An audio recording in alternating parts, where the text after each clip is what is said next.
ACT is honored to support this panel in partnership with the Public Diplomacy Division of NATO and the Atlantic Club of Bulgaria. It's a pleasure for me to turn over the podium to Mr. Solomon Pase, the President of Atlantic Club of Bulgaria, who will introduce our afternoon speakers and moderate the panel. Sir, the floor is yours.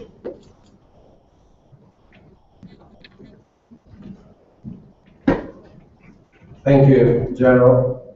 Excellencies, generals, officers, ladies and gentlemen, and dear guests of Sofia during this weather, which is not typical for this season.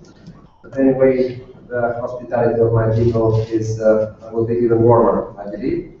I'm very happy to be today with my newest friend in foreign affairs. This is Professor Heinz Gardner from Austria. And Professor Heinz Gardner is really an encyclopedia of scientific assignments. He has former assignments in the Austrian Institute for International Affairs, University of Vienna, Defense Academy of Vienna, East-West Security Studies in New York, St. Hugh's College, Oxford, Vancouver, Canada, Erlangen, Germany, Washington, D.C., New York, Boston, Stanford, University of New Haven, Yale, Harvard, Fulbright professor, Stanford, regular speeches at Harvard, Stanford, Princeton, Columbia, Oxford, US, European, Asian universities and research institutes. This is a really impressive CV, and I'm very happy to be with such a personality today. Most welcome, Professor.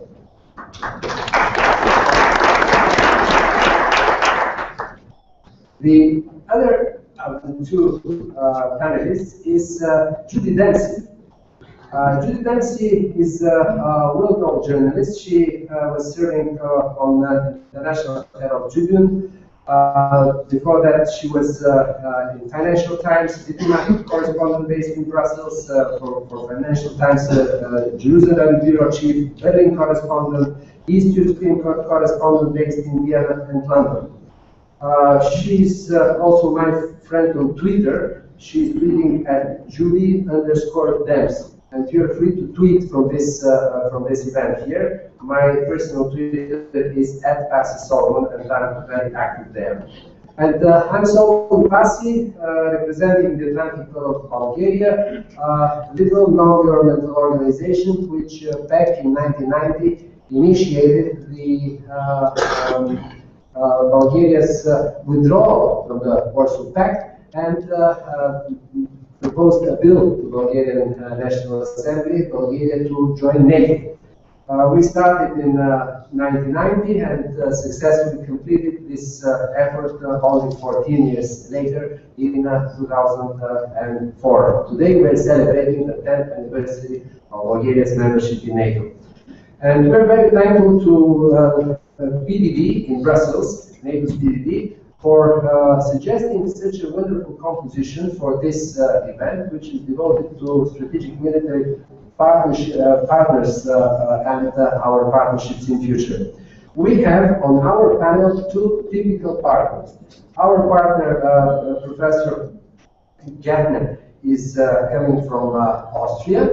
This is a country which is good member of the European Union, but not yet of NATO. And on this side is Judy Dempsey. Starting to introduce her, I have to remark that we know each other with Judy Dempsey 25 years now. She was very actively covering all the developments in Bulgaria since the fall of the Berlin Wall until today. And she is a representative of Ireland, not of the Irish government, but of the Irish people, though. Another country which is not yet member of NATO. But I can promise here that we'll be more than happy to share the experience of the Atlantic Club on how to bring non-NATO members into NATO. So we can talk about that later. Speaking about this great conference yesterday with one Bulgarian admiral, Admiral Efimov in Brussels, I asked him, Admiral, could you please describe in one sentence, this is the Admiral here on the second line, can you describe in one sentence what is this conference about? And he told me, look, we are now in the partnership business at the area of the fixed phones.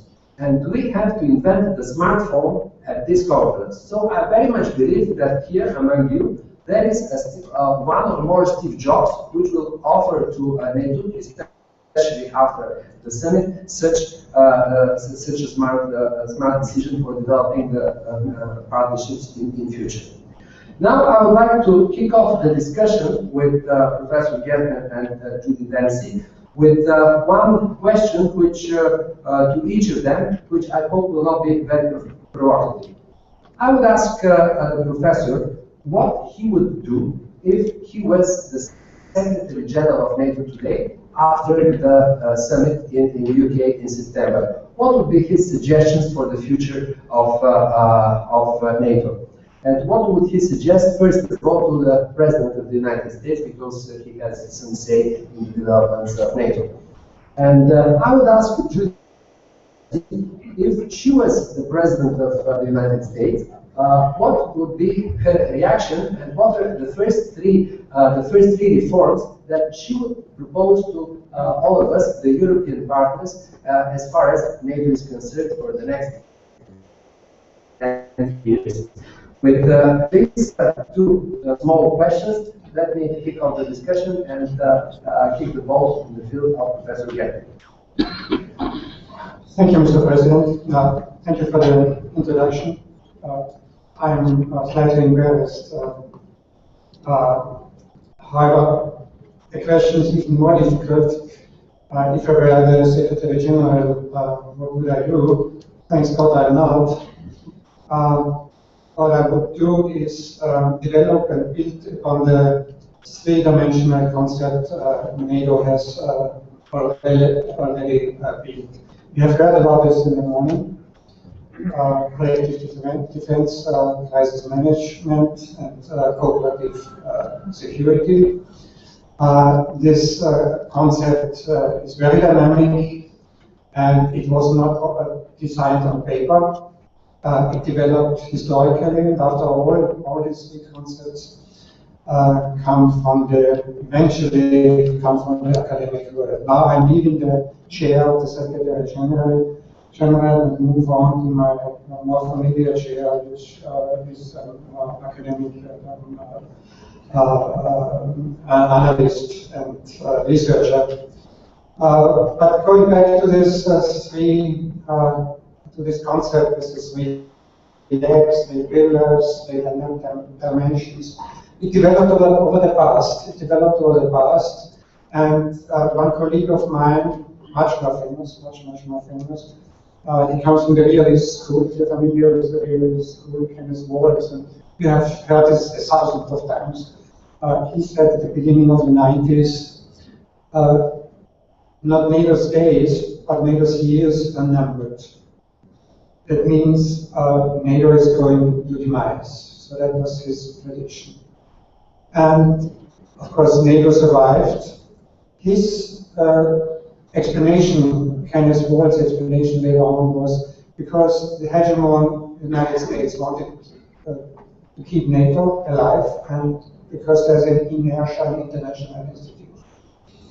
I do have another explanation, because NATO already gave itself a new identity at that time. So remembering the conferences in London and Rome in the early 90s, NATO moved on beyond collective defense, first pillar, Article 5, we had it during the Cold War, well developed, moved on to a new dimension that was crisis management. And at the same time, when Kenneth Waltz spoke his words, NATO already acted and gave itself a new additional identity. And then, of course, we had the Balkan Wars, and the Balkan Wars were an example how crisis management, a case how a crisis management could be applied. And NATO did it really successfully. But what happened at the same time, we had the Balkan Wars already going on, and then the idea of partnership came along. 20 years ago. I not called cooperative security at that time. It was a partnership, and it was the idea that there are some countries like Austria, Ireland, also former East European countries, they are not yet members of NATO, wanted to cooperate with NATO. So the idea of PFP and EAPC has been born. Because the partners at that time already were differentiated, part of the bloc, but never were bloc and big bloc in the future. So that's a wrong concept to see the partners as one strong group. There's some, of course, there's common denominators, but it's not a bloc. And at that time, those partners later wanted to use the Partnership for Peace to become NATO's, to join NATO later as full members, to join collective defense, conditional to cooperative security. And so they didn't want. They used the concept just to get closer ties with NATO, to cooperate with NATO, to do missions together with NATO, to develop interoperability with NATO already at that time. But not becoming a NATO member. Then there are those with the map and those without the map, the membership action plan, and but soon after that, NATO discovered something else. NATO discovered something else, this Partnership for Peace in Europe. And NATO discovered, oh, that might be a global concept as well. So this concept of partnership developed a global dimension, global significance. So it allowed NATO to draw upon resources of partners to act globally without being a global policeman.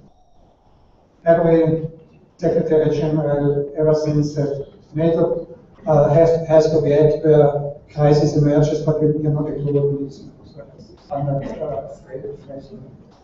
But NATO partners helped NATO not to become a policeman, but to draw upon global resources as well. And Afghanistan, all of you know much more about Afghanistan than I do. But what we saw in Afghanistan, the positive thing, there were synergetic effects between crisis management and cooperative security. The partners engaged with crisis management. Afghanistan, in Afghanistan, NATO acted not only out of the area, NATO acted out of continents already. I don't want to be too long, but I have to mention the next crisis. You wouldn't leave me, let me off the hook anyway if I want to mention the Ukraine crisis as well. So we do have a further differentiations among our partners after the Ukraine crisis. But some say now crisis management is over. NATO has to lead to collective defense for two reasons. I think that's wrong. For two reasons that's wrong. First of all, NATO, of course, never abandoned collective defense. So there was no reason to leave up in the past to leave up collective defense and to return to collective defense after the Ukraine crisis. Secondly, the need for crisis management, for human security, and for conflict prevention, disaster relief, they do not disappear with the crisis in Ukraine. They stay there. We also have regional crises. After Afghanistan is over, there might be a new regional crisis somewhere. Just want to say Iraq is a warning sign. Iraq is a warning sign. So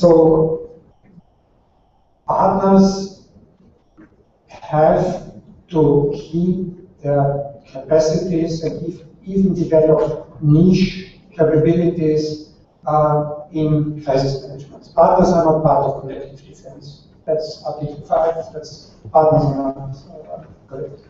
But partners are part of crisis management, they're part of cooperative security, but they're also part of crisis management, and I have to say, without sounding arrogant, some partners have in some areas better qualifications and capabilities than member states do. Just to mention, for example, Switzerland and Austria, they are co-chairing a target team on the protection of civilians, focusing on resolution also 1325, protection of women and conflict. So that conflict prevention, protection of civilians, small arms like weapons, there are all possibilities for smaller partners to specialize in usage, but also regionally. Austria is very much engaged in the Balkans. So in Kosovo, it's the largest non-NATO troop deployer. Bosnia, Austria is the largest troop deployer. It's not a NATO mission, but still it's engaged. So just to finish, let me say the Ukraine crisis maybe developed some differences between the WEP5, so the Western European 5 partners. They're called this acronym once in a while. So some of them might now move closer to territorial defense.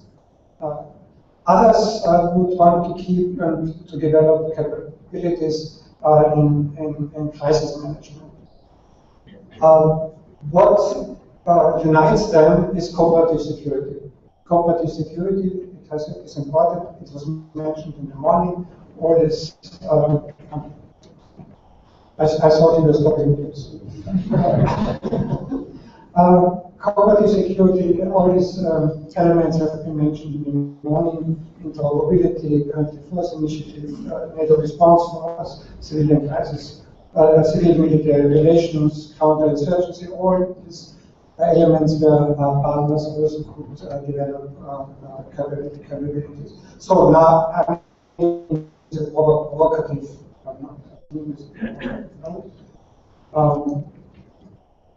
Not everybody has the same capabilities, and the partner countries are small countries, and they might have niche capabilities and special capabilities. And interoperability with NATO is important. But in the future, I do think there has to be some tailored interoperability for some partner states with NATO. Tailored interoperability within the concept of framework nations. Within the concept of framework nations. After all, there is this common bracket and the common denominator, cooperative security. But crisis management needs different capabilities than maybe collective defense on territorial defense on the other hand. So, thank you, Professor. Judy. Is this okay? Yes. Thank you very much, Colin. I have a terrible confession to make that not only have I known you a long time, but it's not a confession, actually, it's praise. You were one of the very, probably the only opposition movement during the late Shipcroft era. And it's your testimony that you tried to bring NATO, you did bring Bulgaria into EU and NATO. That's been a long haul, but this was unimaginable at the time. Thank you very much for inviting me. It's great to be here. Now, NATO warned me that you would make life difficult, and I wasn't expecting this question if I was the United States President. First, I would hate the job, but in case I did get it, it would be very tempting to give my shopping list to NATO. And thank you, Hans, for speaking first, because then I could actually think of the answers. So here we go. The big shopping list of forms. But first, tell the truth.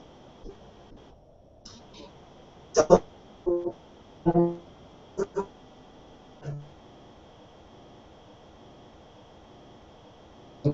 bring more years later, just say why. And if it's because of Russia, just say why. Because then there'll be second guessing and there'll be resentment and there'll be demotivation and all sorts of things. And some countries in NATO see the future not through the prism of Russia. This is how you have to deal with this issue. You have to come clean on this. And I think the truth factor is very, very important for NATO. Second thing, now, if I was American president, and I know Gates, the former Pentagon boss, has said it before, the Americans have to be much blunter about European defense spending. Despite all the criticism by Washington, the Europeans are not with burden sharing, and this should be the ideal time with cutbacks in defense spending that the Europeans should actually take a hard look at how they spend money instead of actually always believing that the Americans will pick up the tab. We've had the security umbrella for such a long time, and the Americans have been gone towards security, and we haven't given enough back. Actually, linked to this, the American president should say, listen, we always have to pick up the tab, and doing the very hard stuff. We've made mistakes in Iraq, Afghanistan is not wonderful, but frankly, if you want us now to and we are going to do this, there's no doubt, after Ukraine, get your own house in order. So there's lots of unfinished business in the Balkans and in the region and dealing with Georgia. The Europeans have to understand that they have interests and values as well, and they cannot keep believing that Americans always have to pick up these unfinished businesses. We have an awful lot of unfinished business. We are still stuck in Kosovo after how many years? What's the next thing? Thirdly, I don't envy any US president on this, or indeed the next head of the EAS. The EU-US cooperation, the EU-NATO cooperation has to be sorted out.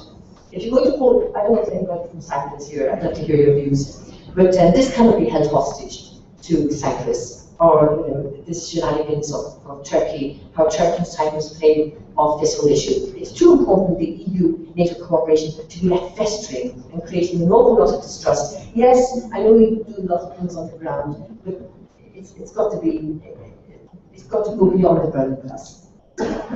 Now, I've got two other provocative things, three actually. And I know it's been brought up, but it's never taken any further. I think it's very unfair, the cost liability reform, that this continues all the time. Because generally you get the same countries participating in the cost liability reform. Actually, it's an easier way out for some countries who don't want to do it. I think the common fund should be reformed, that if countries don't want to join the mission, at least they should contribute to it. Cost liability reform is very debilitating. It's costly and it creates quite a resentment back home. And NATO countries, NATO members, I'm sure, are very much aware of the attitude towards war at the moment in some of the big member states. There's a war weariness, and given the defence cutbacks as well, I think there should be a reform of how the finances of NATO are organised for missions.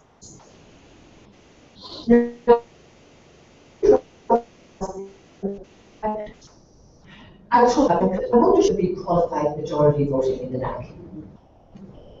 Because, we've had this problem in the EU as well. I can understand when it comes to war and peace, veto is important and the national parliaments are very, very important. This is about lives. This is about a very important political decision any country makes. But I was wondering, for other issues, do you really have to maintain the veto? Because it gets the lower common denominator sometimes. And I was wondering, for some issues, could a qualified majority voting be introduced? So that's my shopping list. Can I stop? Thank you very much. Thank you very much. Much of your shopping list I'll be ready to fulfill if I had the power to. Actually, I will start from the last item, which you mentioned. This is the consensus, or the veto power, which is equally as the equal power. In 2004, when I was chairman in the office of OSCE, ending my term in office, they asked me, if you want to change just one thing in OSCE, what would be this? I answered the consensus. Because every single of the 56 organizations can block the work of the organization, and I'm very much happy that the European Union matured enough so that in the Lisbon Treaty, we changed much of the consensus-made decisions by majority, and it is not the end of the world. It still goes on, and goes, I would say, much better. So this is something that I would very much support you from my personal and very bitter experience. You asked a question about Georgia. Why? Georgia will not receive map. I think we have colleagues here from Georgia. I saw the former foreign minister of Georgia, general from Georgia. Yes, and general from Georgia. And I'm sure that they will be very happy to bring an answer back home to Tbilisi. Why, if not? So if there is anybody in the room who can give the answer to this question, let him or her raise the question, the hand, and I'll be very happy to invite you to join this discussion.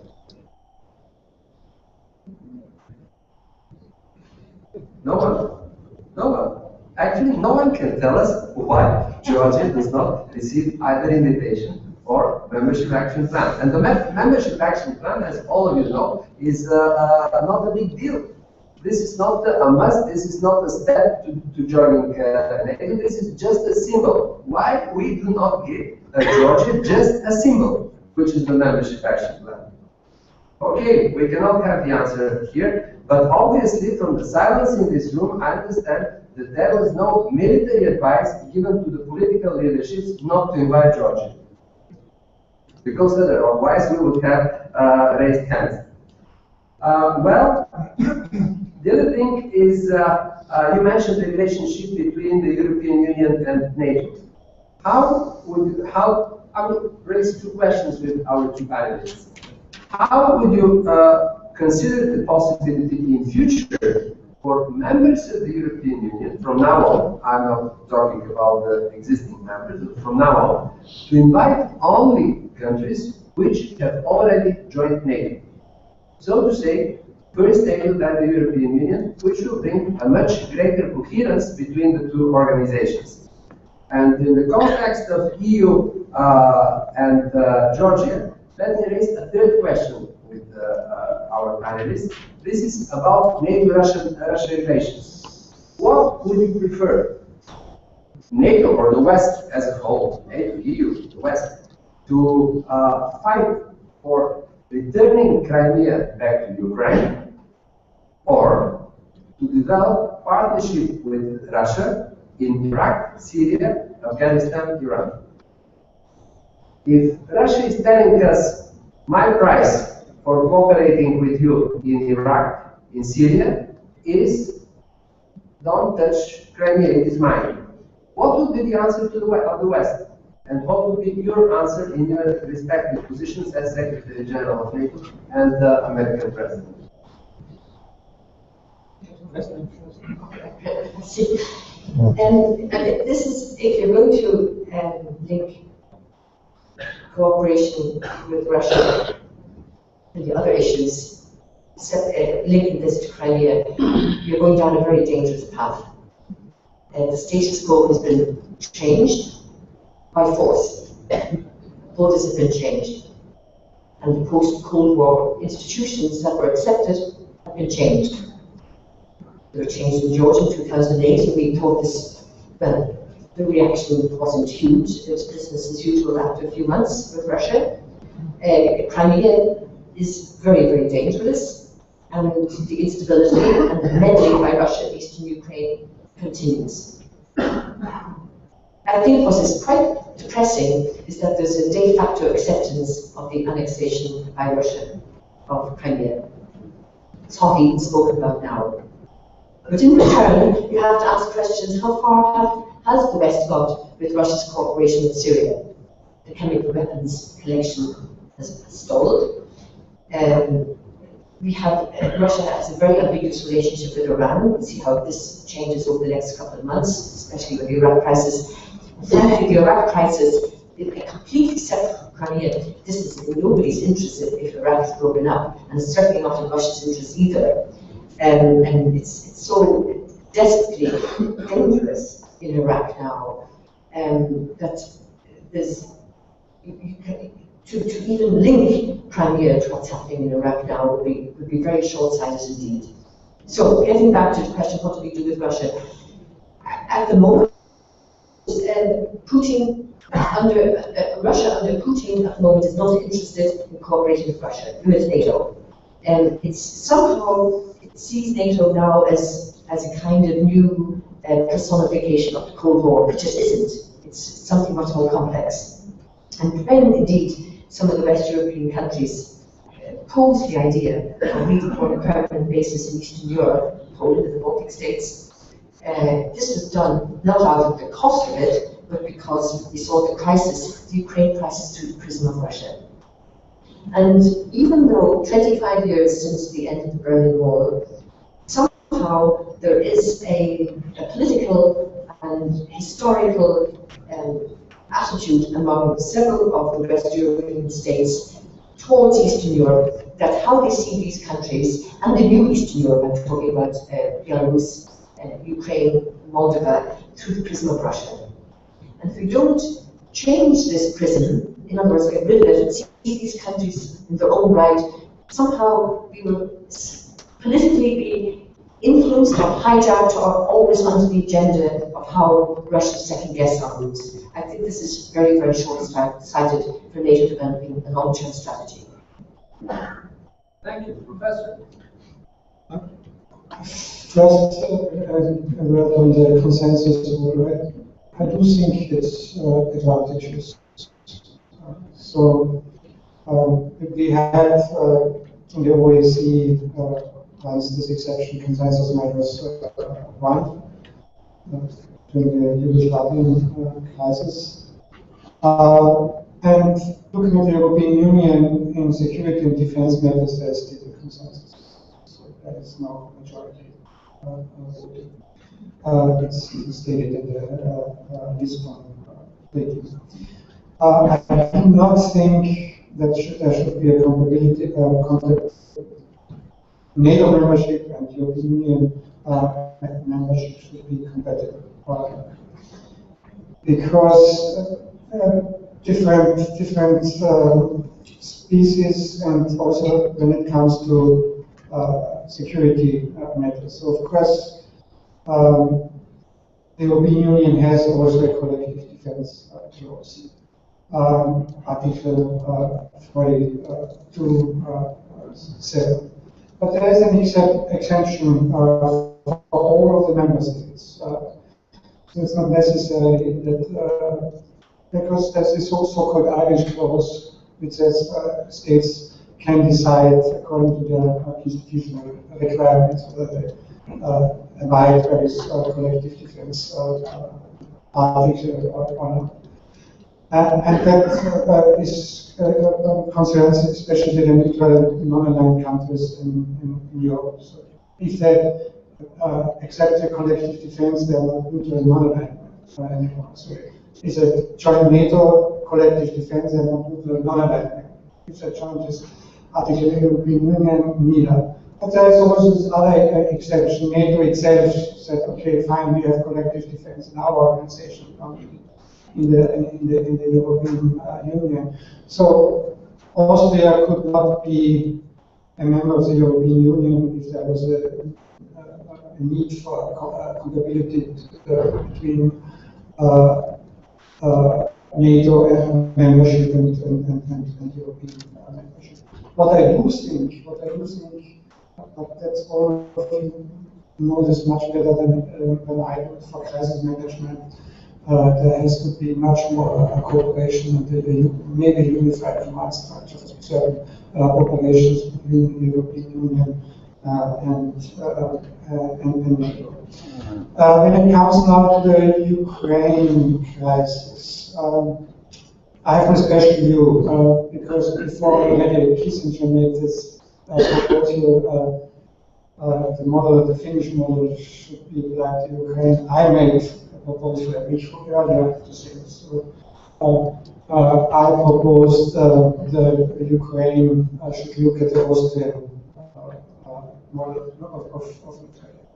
By nobody really would say, not even NATO officially would say Ukraine should join NATO. Yeah, so it's not in the cards.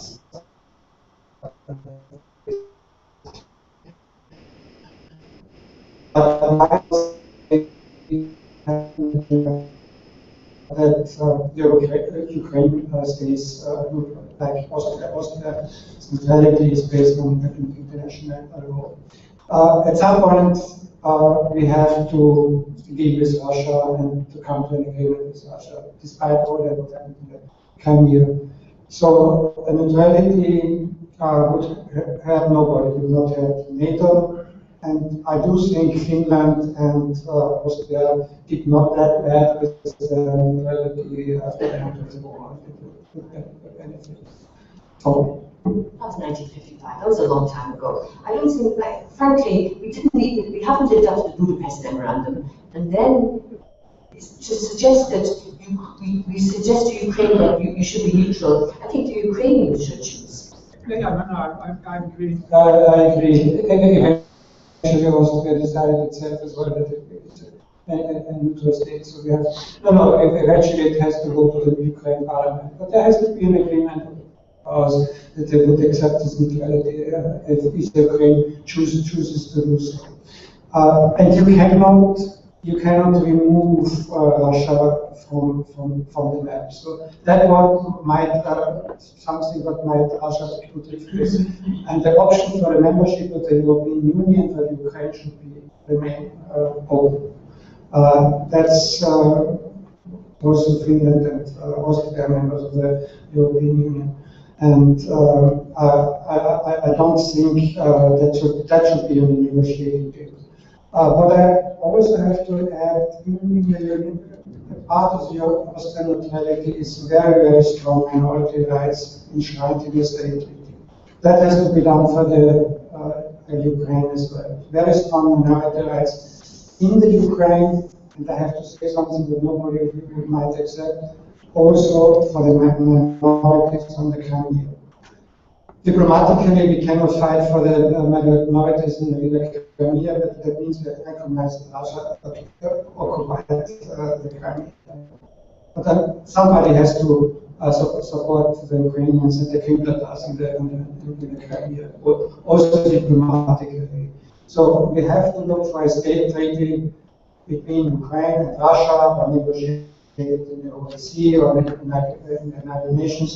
A strong minority rights enshrined, whether you call it decentralization or federalization, there has to be strong minority rights linked to the status of neutrality. And of course, there has to be a prohibition to join Russia. That's like Austria had a prohibition to join Germany after the war. You might say that's 50 years back, but still the concepts are out there. So I think Russia could live with this. Russia could live with this as well.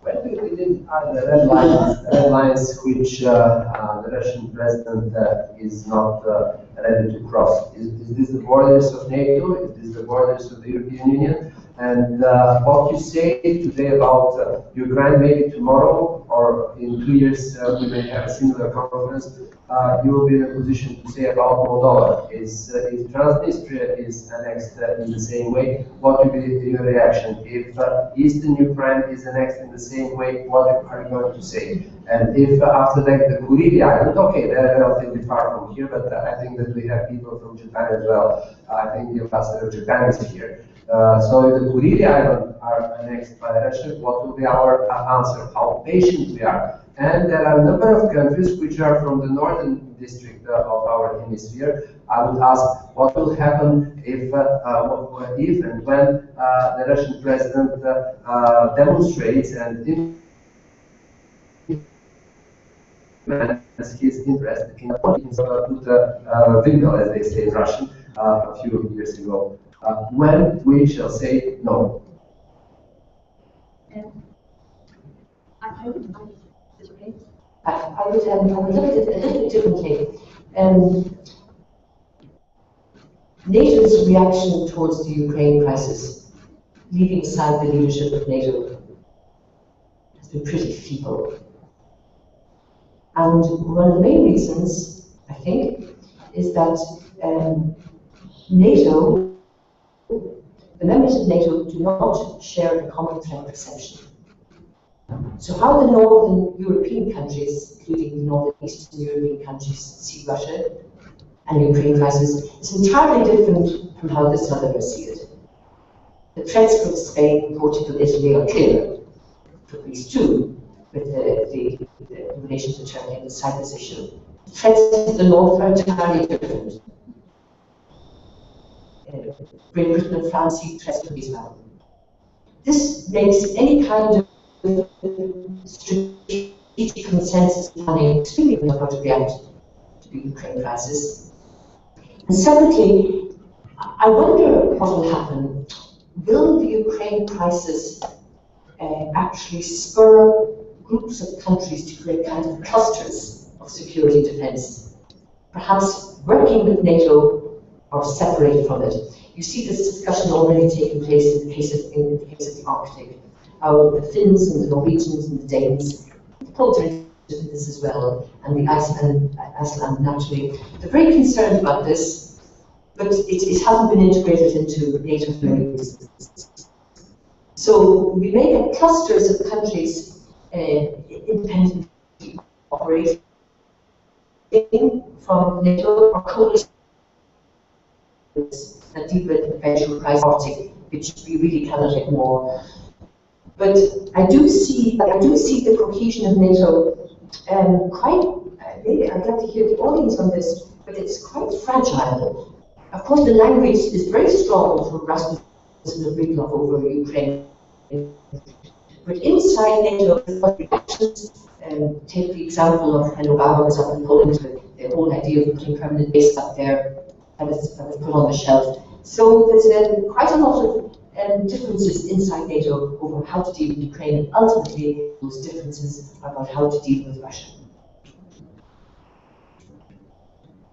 I have to say, if we had not today organizations like NATO, like the OECD, like the European Union, also a global World Trade Organization, also the Transatlantic Investment Trade Partnership is coming, and we do have the United Nations. If we had not these organizations today, the Crimea crisis would have been in 1940. That would have been in 1940. But thanks God, all of these organizations were in their way to bolster this crisis. It's not satisfactory right now, but still it can be stable. So in that sense, we should not draw only a picture based on a realist school scenario that only power and military counts. Also institutions count. And institutions like NATO also include diplomatic initiatives. So when we talk about comprehensive approach, we talk about all these organizations, which is an academic term as well, but we also have the diplomatic initiatives, of course, military, diplomatic, security, humanitarian, civilian dimensions, economic, also environmental dimensions. We have to look at them all together to deal with this crisis. Some call it prismatic security, because in one crisis you have to look on one dimension more than in the other, but you have to keep in mind that all the time, all the dimensions of security. That's if you take comprehensive security seriously, you not only have to think of military operations. Okay, suppose we have a time machine and we can return the time 6 years ago, immediately after the annexation of South Ossetia and Abkhazia of Georgia. Would you suggest that, having gone back with this time machine, would you suggest that we, back in 2008, invite Georgia to join NATO? And do you believe that what happened in Crimea is actually a direct or indirect result of the fact that we were very, very passive after the developments in Georgia in 2008? And don't you think that we need to have such a principle, no members with problems? We tend not to invite new members if they will bring their problems into our organization. But this, don't you think that this is a direct stimulation for other countries to create problems in these countries in order to stop their membership in NATO and to continue to create new problems after that?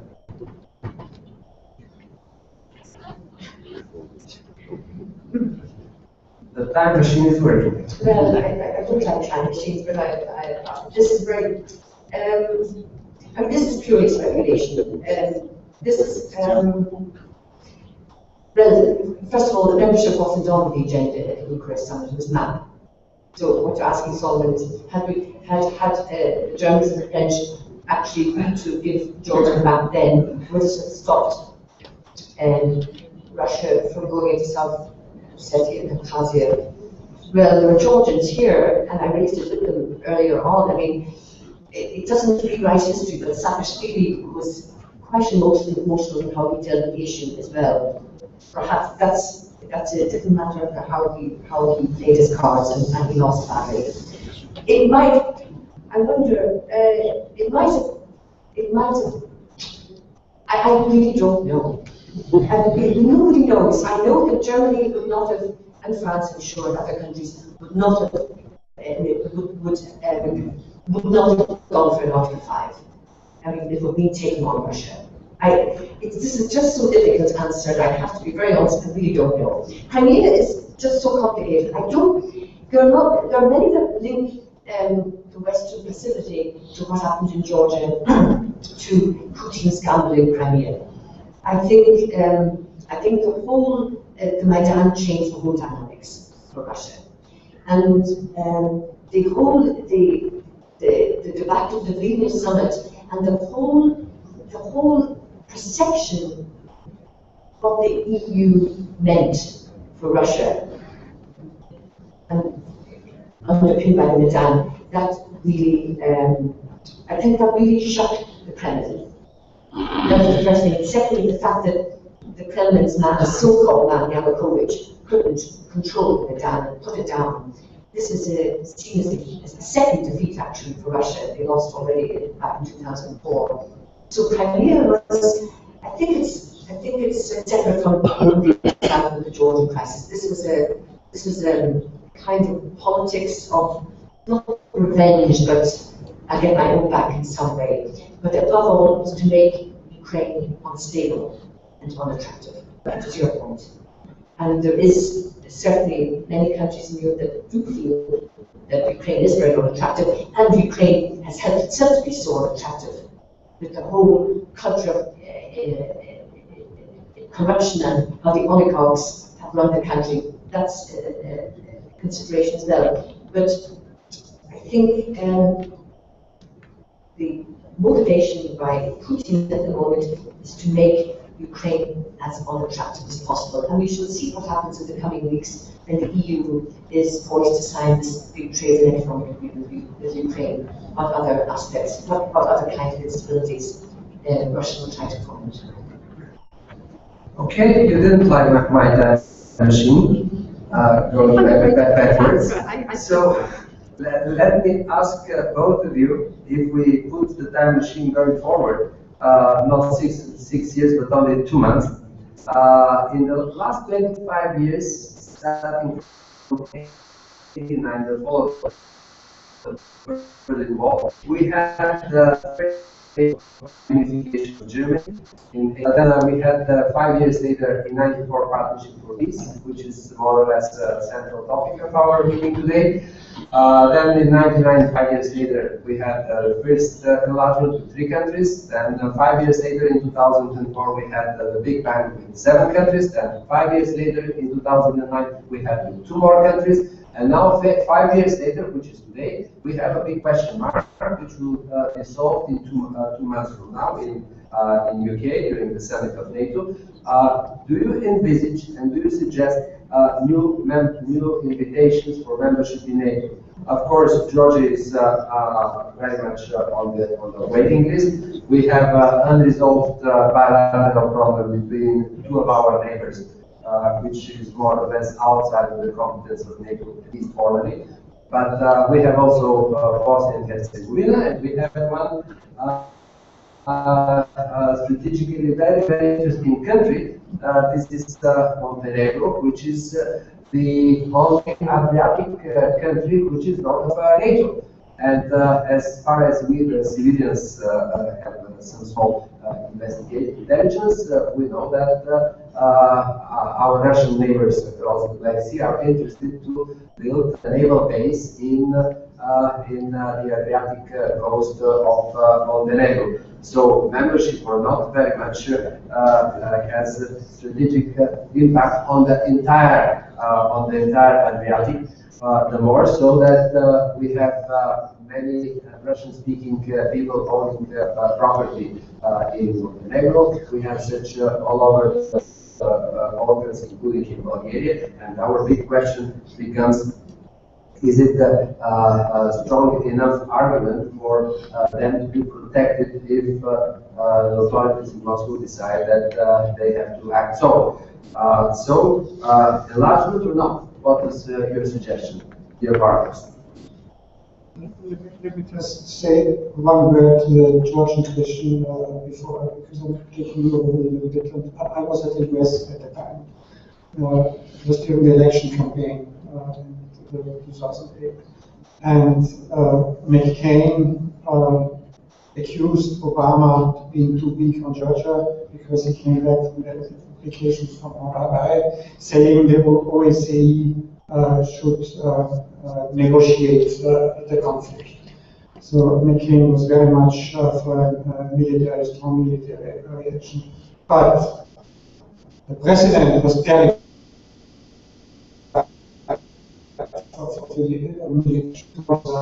with starting nuclear war with Russia because of Georgia. So just keep that in mind if you talk about membership of Georgia and the future crisis. So the OSCE was a very, very good instrument at that time to deal with the Georgian crisis. May I just add the enlargement response? No, I'm not in the position of the Secretary General to decide about future enlargement, but what I'm saying is we have to strengthen the partnership pillar. We have to work on the partnership pillar. And the partnership pillar, as I said before, there will be different roles of partnerships. Globally, regional membership, non-membership, not met, different qualification capabilities. So let's build upon them. Upon that, if some country feels mature enough to join NATO, and if it wants politically to join NATO, that's not necessarily the case. I cannot say it for Austria that they really want to join NATO right now, but they really want to build on the partnership. Then let's build on this functional cooperation between NATO and the partners. At some point, there might be some partners say, okay, I'm fine this membership. So I would not design it on a map right now and say, okay, this country has to sign. No, it's a functional, dynamic cooperation for the future, and it has to be decided in the future. After all, NATO is a security community, and the security community has to share values, mutual accountability, and also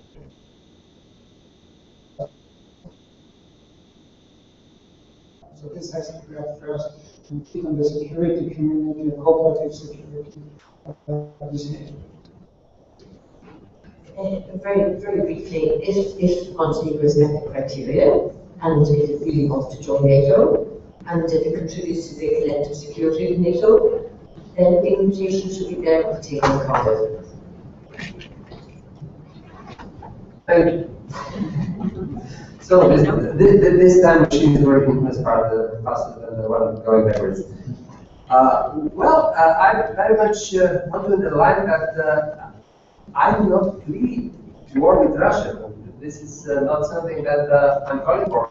On the contrary, as a representative of the Bulgarian government in 2001, 2005, I'm very proud to say that in the last quarter of a century, the best relations which Bulgaria had in Russia were during my time, during the term of my government, which was the government of King Sinop II, maybe you know very well this. We were very comfortable to join NATO at this period, to sign our accession treaty with the European Union, and moreover, to start the negotiations of building American military bases here in Bulgaria. Negotiations in our negotiations with Colin Powell, he was State Secretary at this moment, without antagonizing Russia. So there is room for maneuverability, but there is way to react in some smarter way. And here I'm asking a question, and if someone from the audience decides to join the discussion, I will be more than happy. Can we develop cyber defense capabilities? Because you remember that the nuclear potential in the 60s, 70s, 80s was a form of deterrence, which is not so much used at this moment, but it is time to upgrade ourselves. Can we develop cyber defense or cyber offense, if necessary, capabilities as a form of deterrence for future aggressions?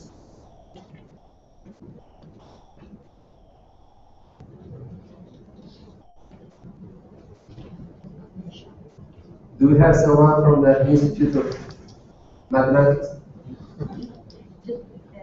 So I'm just one thing to Saki rescue. This issue of cyber defense, again,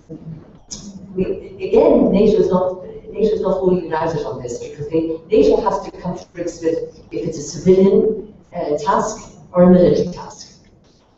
And in some countries, NATO would probably rightly argue this is for the civilian side.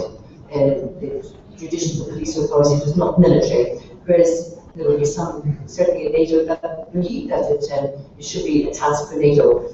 And this is maybe where the EU could do much more on this, but I mean, the EU is lagging very far behind in cyber security compared to some other countries, which I won't mention here. But this is an issue that NATO has to get a consent, I hate to use this word, they have to agree on, actually. You know, if they want to take on the issue of cyber security. I mean, it's always on the agenda in NATO, but please, somebody in NATO tell me if I'm wrong, but they're uncomfortable with the issue because it falls between two stools in the view of some of the member states. Yeah, let me first say, cyber is not the same as nuclear. So if you talk about deterrence, nuclear deterrence is something else. So it's much more destructive. So maybe we have to find a new wording for deterrence. Think about deterrence, think about nuclear deterrence. It's a topic we can discuss somewhere else, but it's not good for cyber. And I also think cybersecurity, the strategic concept of NATO in Chicago is ambiguous about it, should not be collective defense. It is very dangerous because you cannot really identify the enemy. You can't do it. You can't do it. Inside you can't. So if there should be a collective reaction, collective defense reaction against the cyber side, for any political reasons which develop, okay, that's the enemy, and everybody has to react, even militarily, it can be a catastrophe. To take out cyber from collective defense. And I have to say, in that sense, if it would stay in collective defense, I get it also as a nuclear country in that one. Thank you very much. Since the three of us are, so to say, operating under the clauses of the Lisbon Treaty, I would very much ask you about your opinion on something that is a prescription or compromise of the Lisbon Treaty. This is the adoption, creation of common European defense. How do you see the development of this topic? Are you satisfied? And how do you see in particular the development of the common European defense as a branch of smart defense, which we're talking about? We in Europe are making unnecessary waste of our military budgets, because this is a study of the European Parliament, an old study of the European Parliament, which says that if you buy this bottle for €1 for the armed forces here in Europe, you can buy it for 20 euro cents for the armed forces of in the United States, because they have only one Ministry of Defense, and in our case we have more or less 28 different ministries of defense with no sufficient coordination between their expenditures and capabilities and potential. So, are you satisfied, and what would be your wish list for the person who will take the portfolio in future of Lady Catherine Ashton from this outgoing European Commission? Because this is a person which will be simultaneously the foreign and the defense minister of the European Union, and this will be the person who, by definition, by default, is also vice president of the European Commission.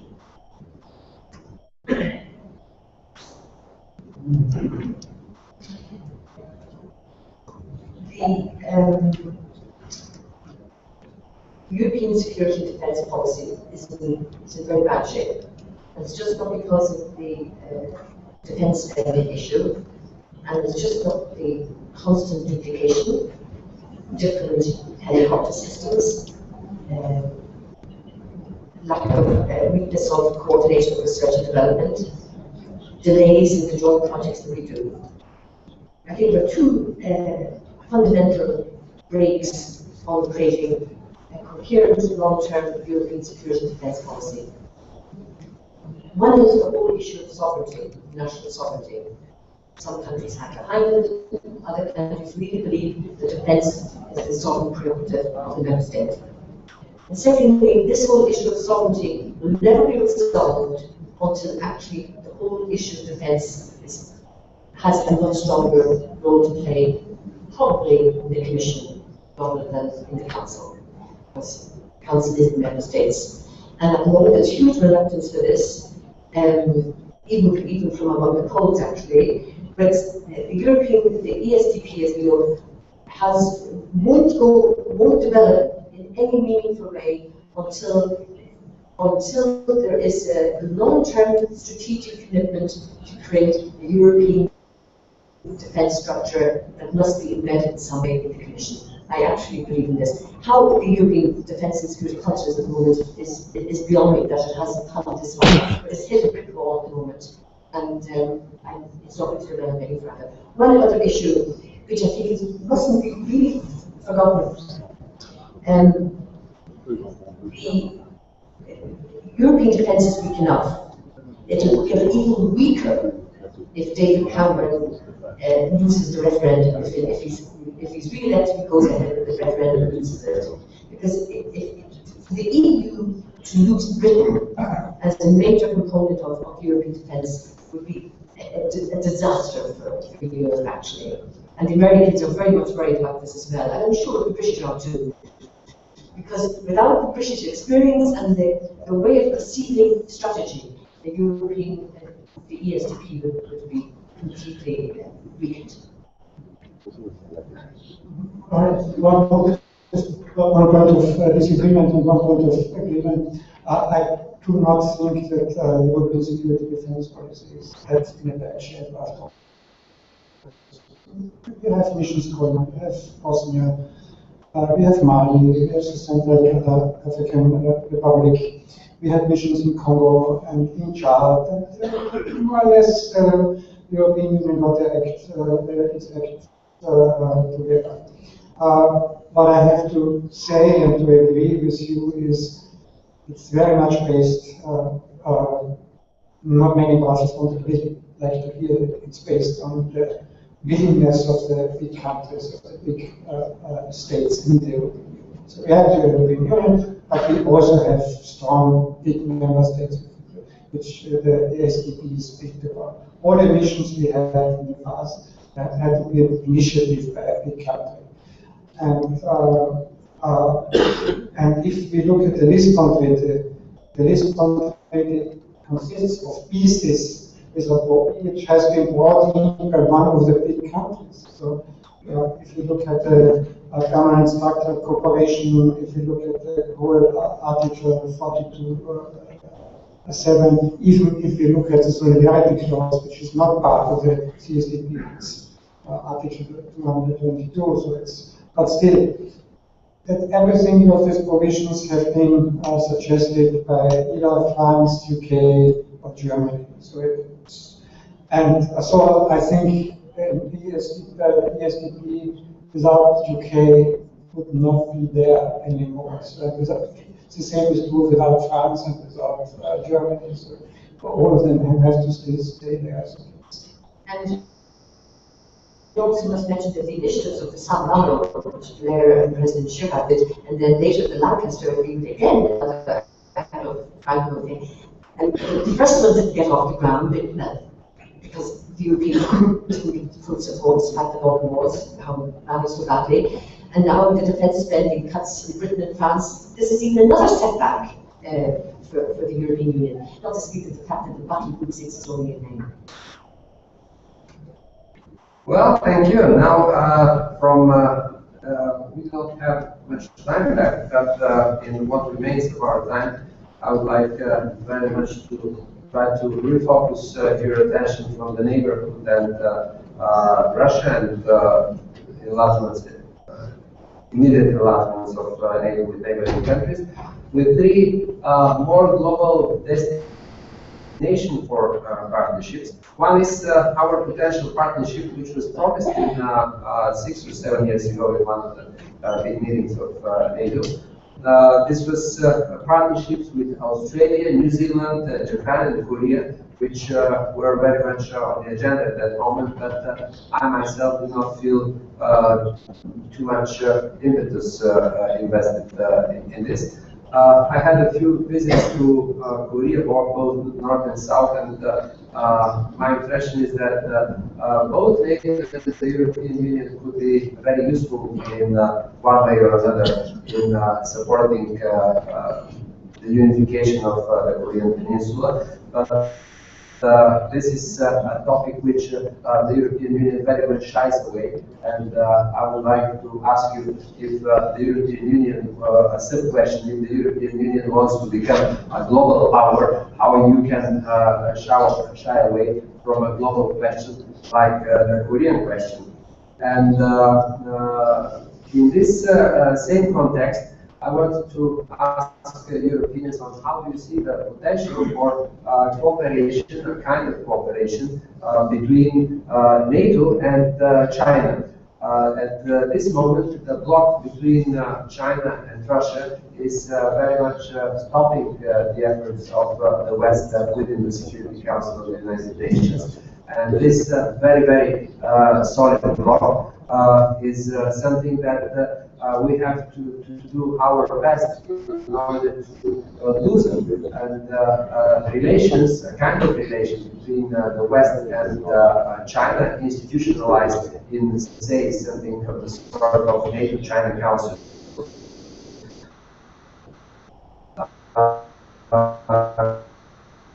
Area in which I wanted to ask for your opinion is the cooperation between the NATO as such and the Islamic world as such. We have a number of great partners from the Islamic world. For example, Algeria is here in this too, with the ambassador, a strong delegation, and many other countries, of course, but this is the only ambassador that I see here. But we have a number of other Muslim countries in which we have to invest efforts to help the people.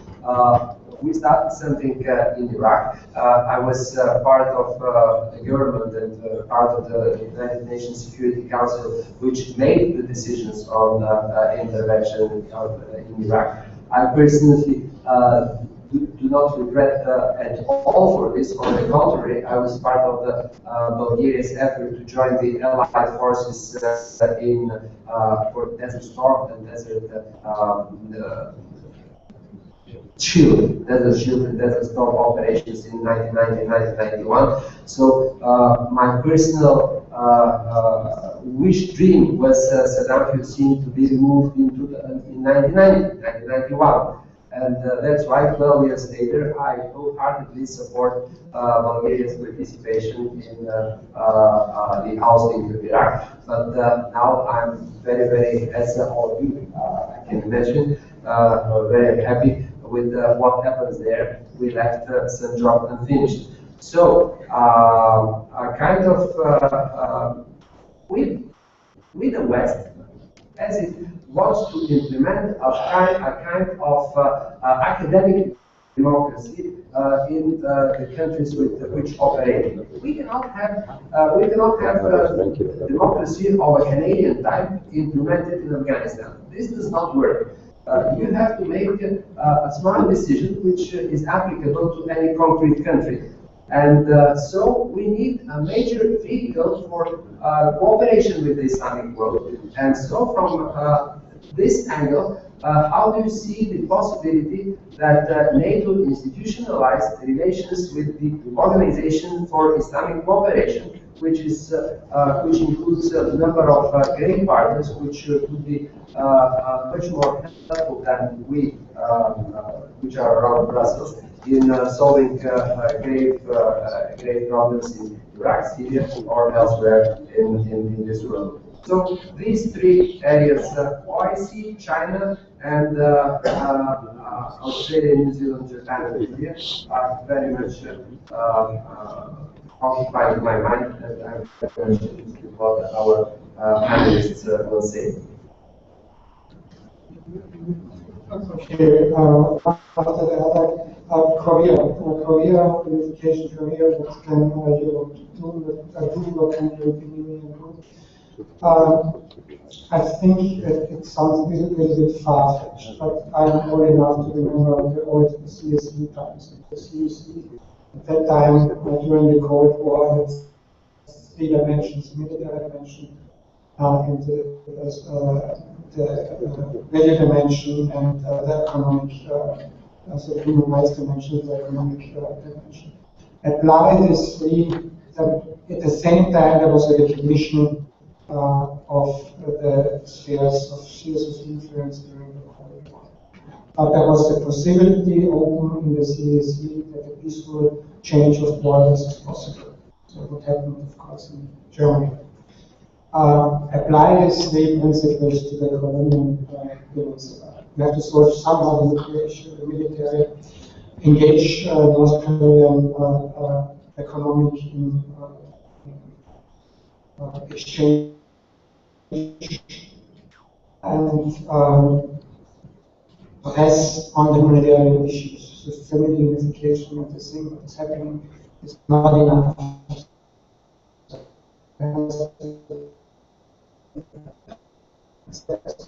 Michael have already he also took his time as well. So that might be a good model for the European Union or also for the OSCE to become active in East Asia. China. So at the same, the world has be careful of China on the one hand, the rise of China on the other hand. It has to integrate China.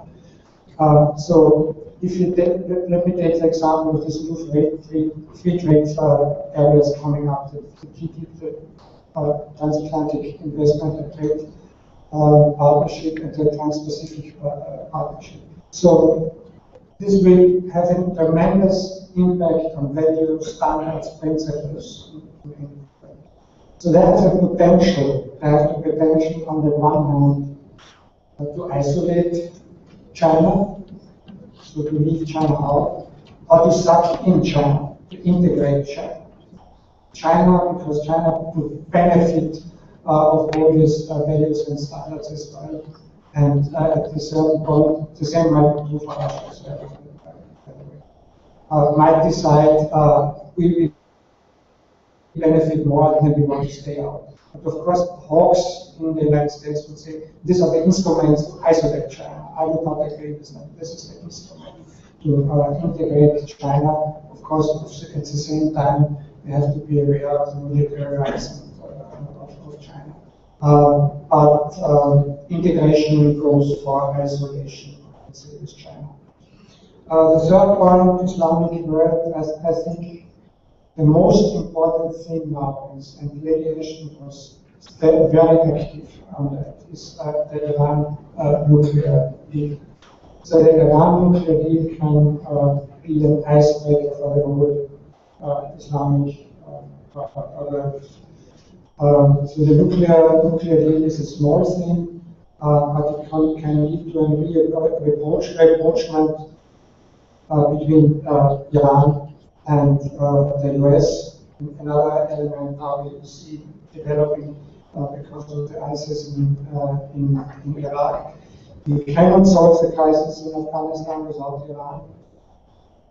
You cannot solve the crisis in Iraq without Iran. And you cannot eventually not solve the Israeli-Palestinian issue without Iran. And a reapproachment with, let's say, an agreement on the nuclear issue might open doors. If the nuclear deal fails, we will see the hawks in Iran dominating the domestic politics, and Iran might not be cooperative in all the other issues. So.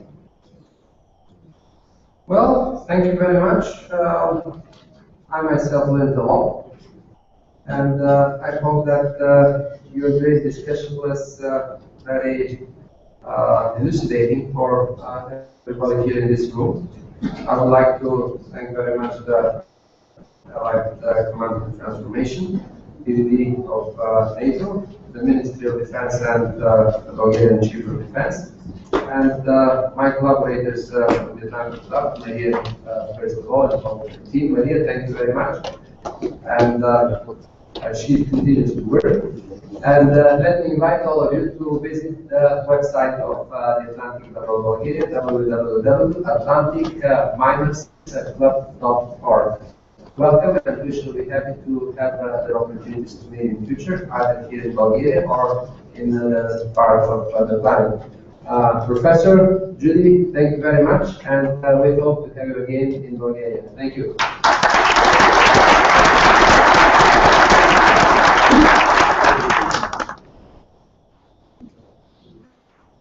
Thank you, Solomon. Thank you, panelists. So, a few words to wrap up. So, ladies and gentlemen, you'll be receiving a paper copy of a survey on your way out or in the immediate future. That is specific to this event here, to the Public Diplomacy Directorate's Defense Matters event that we just saw last hour and a half, so the survey, you're getting hard copies for that. There'll be a second opportunity for a survey, it's available online, and that is for the conference writ large. So the paper survey is for this particular event, and the computer survey we're asking you to fill out is for the event in its entirety. To our hosts from Bulgarian Armed Forces and Bulgarian Ministry of Defense, thanks very much for your support for this first day. It's terrific. For those of you who are not sitting in the first row and are going to come back to work tomorrow, 8 o'clock, back at it again, refreshed, invigorated, new ideas, sorted out. We're working very hard tomorrow. To the leadership on the first row, the CHODs and their representatives, thank you, generals and admirals, for dedicating so much of your time. It's no small thing to ask you to come here. It's no small thing to ask you to spend at least one day with us. We are better as an alliance for your participation. Thank you very much, and we'll see you all at dinner. Have a nice evening.